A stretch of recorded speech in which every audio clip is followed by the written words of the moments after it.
Graça e paz, sou eu, Rodrigo Barbosa. Que bom poder estar aqui com você mais uma vez para juntos meditarmos no Evangelho segundo escreveu Lucas. Hoje eu quero meditar com você no Evangelho de Lucas, no capítulo de número 22, a partir do versículo de número 47. Então, quero te convidar para tudo agora, pegar as Escrituras e crescer comigo em graça e conhecimento na palavra do Senhor. Se você gostou desse devocional, se você gostou dessa meditação, eu quero te convidar a ver as outras que estão nesse canal, na playlist Meditação no Evangelho de Lucas. Temos aí muitos episódios anteriores que vai te colocar dentro do contexto do que está acontecendo, para que você fique mais por dentro de todo esse panorama que nós meditamos até aqui, tá bom? E se você curtiu, deixa seu joinha aí, por favor, né? E também, quem sabe, se inscreve no canal se você não se inscreveu. E aí você vai receber, ativando o sininho, as notificações de quando eu subo os devocionais para você poder estar acompanhando, tá bom? Então vamos lá? Meditar no Evangelho segundo escreveu Lucas, capítulo 22, versículo de número 47 em diante. Enquanto Jesus ainda falava, chegou uma multidão conduzida por Judas, um dos 12. Ele se aproximou de Jesus e o cumprimentou com um beijo. Jesus, porém, lhe disse: Judas, com um beijo você trai o Filho do Homem? Quando aqueles que estavam com Jesus viram o que ia acontecendo, disseram: Senhor, devemos lutar? Trouxemos as espadas. E um deles feriu o servo do sumo sacerdote, cortando-lhe a orelha direita. Mas Jesus disse: Basta. E tocando a orelha do homem, curou-o. Então, Jesus se dirigiu aos principais sacerdotes, aos capitães da guarda do templo e aos líderes do povo que tinham vindo buscá-lo. Por acaso sou um revolucionário perigoso para que venham me prender com espadas e pedaços de pau? Por que não me prenderam no templo? No templo, todos os dias eu estava ali ensinando, mas esta é a hora de vocês, o tempo em que reina o poder das trevas. Que passagem mais angustiante, triste e um tanto quanto perversa. Sabe, temos Jesus, a gente começa esse versículo lendo: enquanto Jesus ainda falava. Do que Jesus estava falando? Jesus estava aqui no Monte das Oliveiras, no Getsemane, orando, e ele estava acabando de olhar para os seus discípulos e disse: levantem-se e orem para que não cedam à tentação. E aí a gente já lê que enquanto Jesus ainda falava, vem uma multidão conduzida por quem? Por um dos seus, por um daqueles ao qual ele passou a madrugada no monte orando para que o Senhor desse direção, para que ele escolhesse os 12. Um daqueles ao qual ele deu honra na mesa quando ele instituiu a ceia, quando ele participou da ceia da Páscoa, ele o honrou, Judas, o Iscariotes. Então, ele vem essa multidão, o texto diz que é uma multidão que vem conduzida por Judas. E uma coisa que acontece interessante é que, aproximando-se de Jesus, Judas dá um beijo em Jesus. Por que o beijo? O que esse sinal do beijo vem aí dentro dessa traição?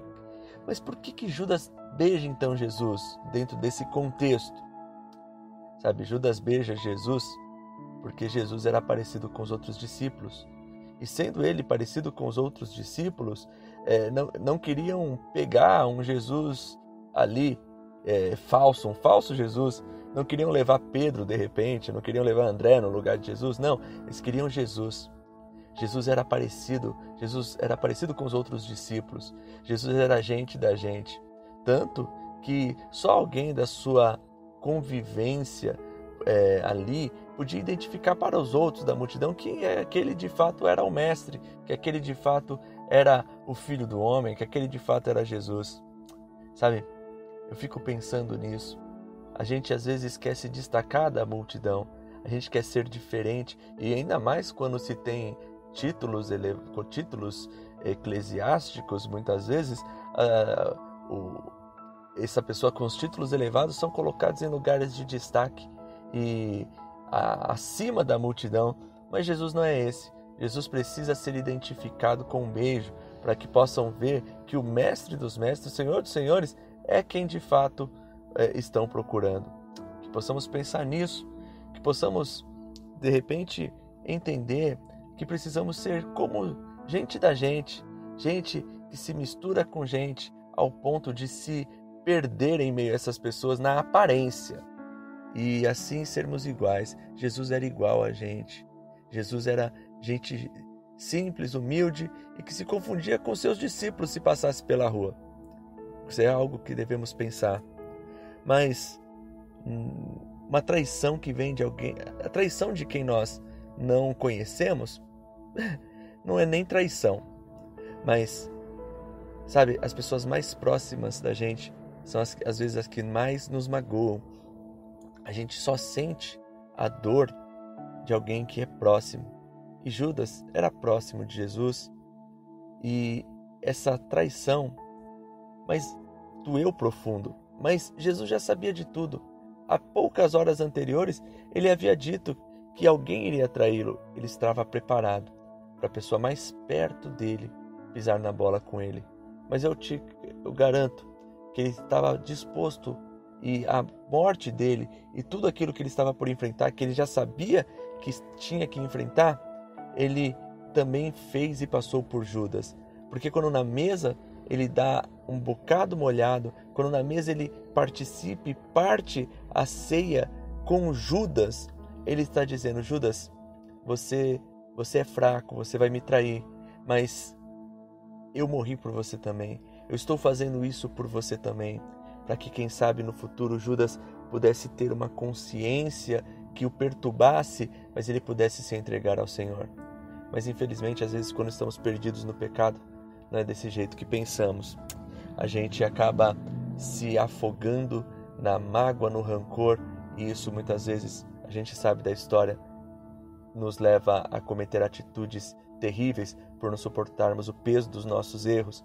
Mas não podemos esquecer que Jesus morreu por nós para nos salvar e, mais do que tudo, declarou que deu o seu corpo em favor de nós e o seu sangue em favor de nós, para que nós pudéssemos ter perdão dos nossos pecados.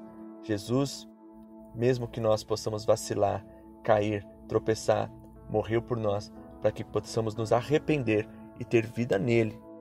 Uma coisa que acontece, Jesus está ali sendo preso e uma multidão vem ao encontro de Jesus e os seus discípulos falam: Senhor, é agora que vamos pegar as espadas que o Senhor tinha falado ali?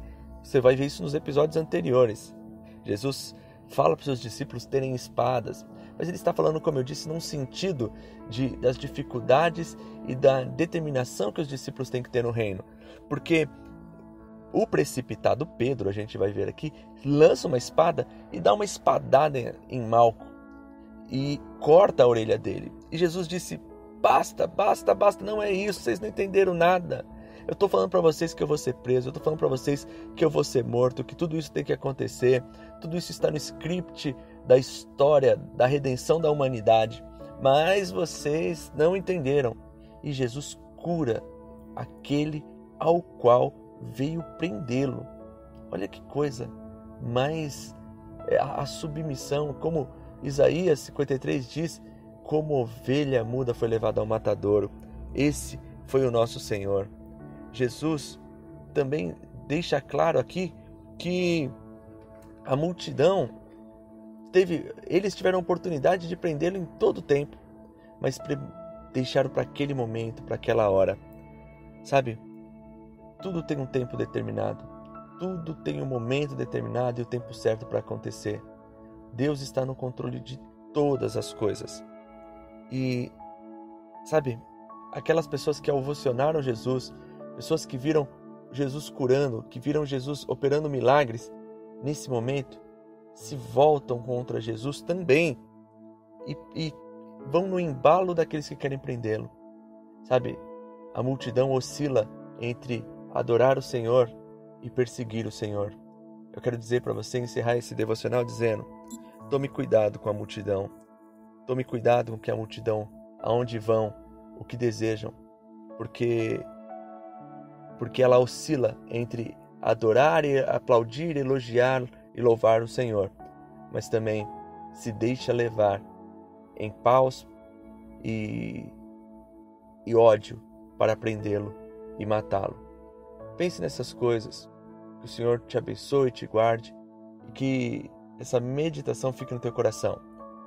E espero em nome do Senhor Jesus que possamos estar na próxima, juntos, meditando e crescendo, em nome do Senhor Jesus.